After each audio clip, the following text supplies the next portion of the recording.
Good morning, my garden friends. I know I just did this last week, but I wanted to give you one last day in March. This is the 31st, and just show you what's happening in the front yard because it's really looking so pretty. And the amaryllis are just outdoing themselves this year.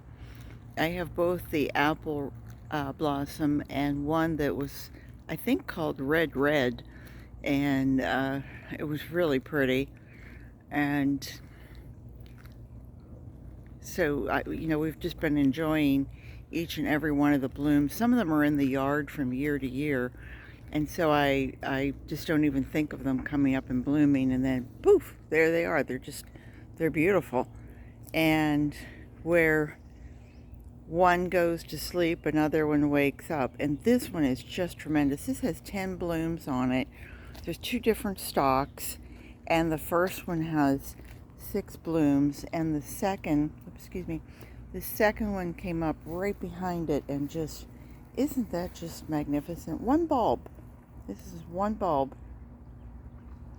And this particular one was from, they're all from 2008, but this was one of the original ones. I only had five to start with, and now I probably have, I don't know, 40, 50, 60 something. And you can see the heads coming up all over the place. But I wanted to show you Gwendolyn. She's ready for Easter. And Sir Lancelot, I didn't catch him this morning, but he's usually out there sitting right on her bill, which looks so funny to see this lizard hanging down there. Blue Days, of course, is coming out, and the amaryllis behind it. The azaleas are pretty finished. They're about done for the year. They'll send out blooms just sporadically. Like, you can still see that there's buds on here, but nothing like the first group that comes through and it's just a massive pink. Crepe myrtle is flushing out, and probably this is the last day of March.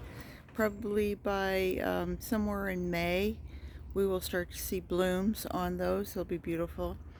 And my little garden here on the electrical box, that seems to have not missed a step, and it seems to be doing just fine coming through. And we've started to see monarch butterflies, so they absolutely love milkweed, and the milkweed blooms, and they drink from that.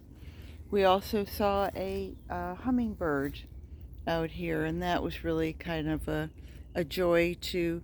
We sit out in our back porch, we sit out in our front porch in the mornings and have our coffee, and then in the afternoon we come out with a glass of wine and a bottle of beer, and we sit and watch nature. The salvia was planted probably, I don't know, 7, 8 years ago, and it was like 2 little plants, and it drops everything, looks like it's dead, and then seeds form, and then they reseed, so you can see that it has multiplied quite nicely.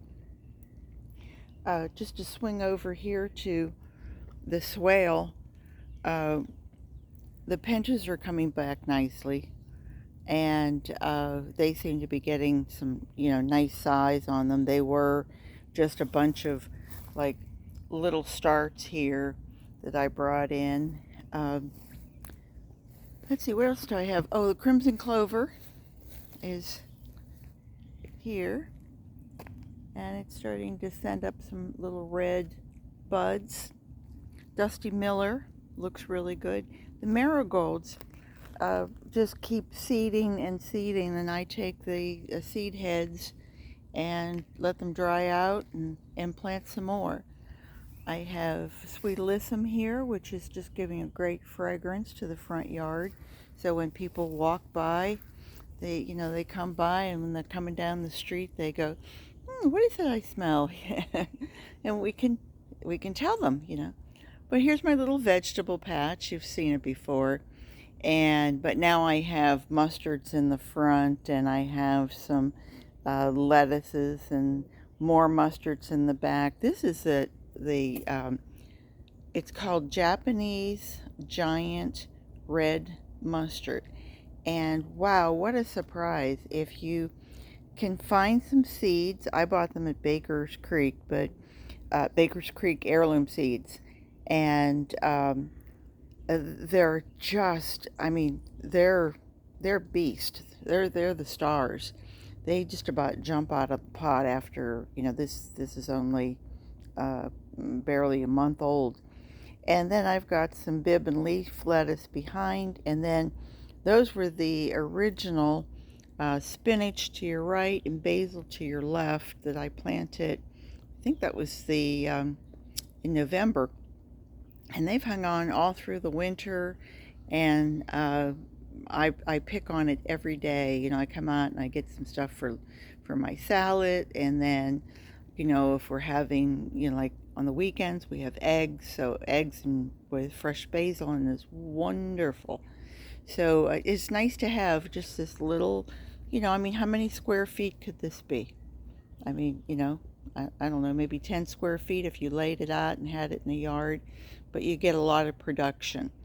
My gardenia is just about ready to bloom. It's got lots and lots of blossoms on it, so I'll keep you up on that. And it's looks like it's going to be really a nice fragrance provider for the people walking by. And then of course the bird bath, we try to keep that clean and freshened every day. There's the marigold that just won't die, and it just keeps giving me more and more and more seeds. The Bougainvillea, I mean, last week it was just covered, and it still is, but you can see that it's just beginning to drop the petals, its blossoms. And so every day I'm out here cleaning up, and I still have some starts of things that I need to get in the ground. I had tomato plants, and I planted those, took them up, and I had just one pot, and I planted 6 in the backyard, and I'll show you that maybe tomorrow. But sorry, I forgot to turn off my notifications, but you can see more amaryllis here, and how pretty that is. So just a short little tour here this morning. Before I go out for my walk, I just wanted to wish you all a happy Easter if I don't talk to you before then. And from my house to yours, I hope you have a great day. And thanks for subscribing. I really appreciate it. Love seeing the numbers go up. So take care. See you soon. Bye-bye.